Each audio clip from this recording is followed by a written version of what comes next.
it's also really confronting your fears, because being out on the Atlantic Ocean or any ocean, I mean, if you still see the coast, yeah, but once the coast goes and you're really out there, I mean.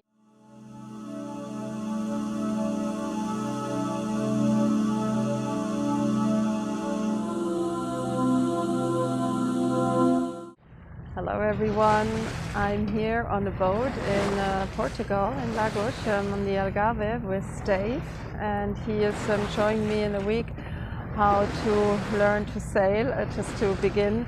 And yeah, for me this is like such a big world. There's so many different aspects on a sailboat, and that's why I also want to make this video about why sailing is a really spiritual practice. Because it can be very meditative if the sea is calm and the winds are not too strong. But when the sea and the winds get rough, then yeah, it's also a spiritual practice, because you have to be so centered and so aware of everything. And I want to explain a little bit more in this video, so stay on.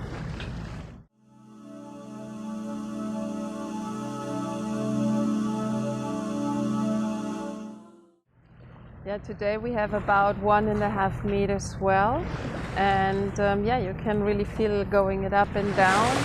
And yeah, I can't still imagine like being out on a swell of maybe 10 meters, how the boat is going with that. And that's also for me a mental practice, because I want to keep on sailing. And I'm just visualizing all these things, I'm watching videos, and it's also really confronting your fears. Because being out on the Atlantic Ocean or any ocean, I mean, if you still see the coast, yeah, but once the coast goes and you're really out there, I mean, I'm in this process of, yeah, imagine how this is going to be in all aspects. And I have to say, yeah, normally I don't have many fears, but just by visualizing, fears come up, and it's a really good training on all aspects, and yeah, and then also doing it, of course.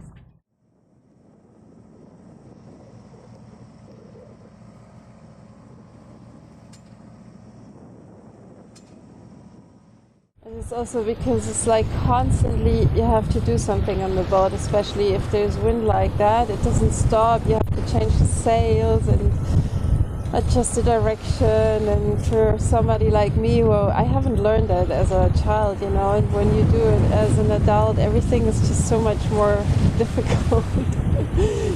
Even if you might have done it in a different life, but then with certain things, they're like steering the boat. This is already something that I'm catching, yeah. But like all the sails, I'm still really have to concentrate, and I'm far away of steering the boat myself. And then all of a sudden, the dolphins appeared. I didn't think about them or expected them, and they were really close to the shore. Normally they're far out. And they came to just remind us of the divine joy in life.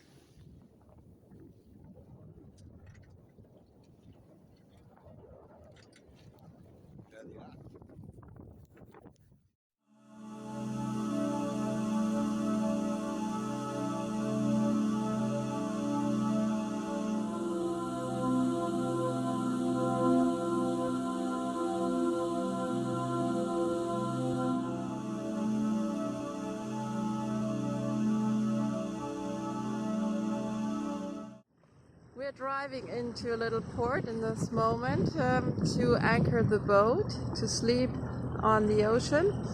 And the fish are jumping up and they're saying hello to us. It's just like so many fish, and it's as if they were greeting us. So we set the anchor in this little bay and make sure that the anchor really stays firm, because if not, and if you're sleeping on the boat at night and it moves, you can end up in the rocks that are here just on the side. And in life, it's the same, no? To really make sure that we good anchored in the earth, and that we, from there, we can also flow. So that was the teaching with the boat today, and just have a look at this beautiful sun that is going down at the end of the day, the special moment.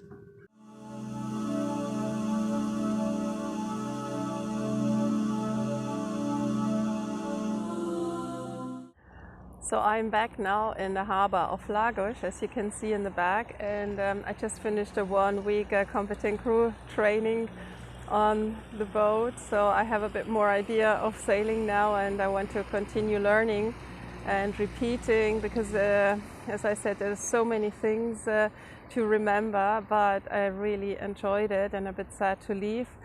But it was a really special experience also to meet these people here in the harbor. They had a meeting of the Lagos sailors last night to see how open these people are, and they always want to help, put people into contact. And of course, when you're in the open ocean, you have no other chance than to help you. Yeah, you can't go like often, for example, in the surfing, I experienced so much egoism, and with the sailors it's completely different. And from the spiritual perspective, this is a very important thing, no, that we start to really see when does somebody need help. I mean, there's things we can do by ourselves, but when do we really need help?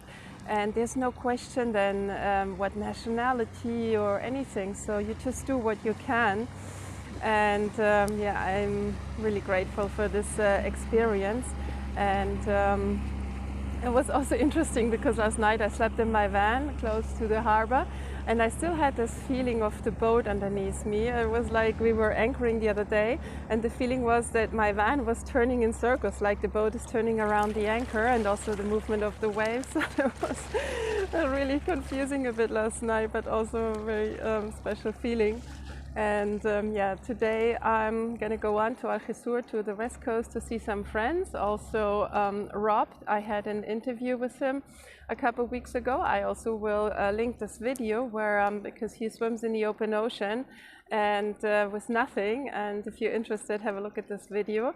And yeah, also subscribe to the channel to be informed what steps are next on my soul path. And also remember, follow the voice of your heart and yeah, the voice of your soul. This is so important. Do what is really need to be done also, not just for yourself, but for a higher context also. And yeah, I send you sunny greetings here from Portugal, and I hope to see you soon. Bye.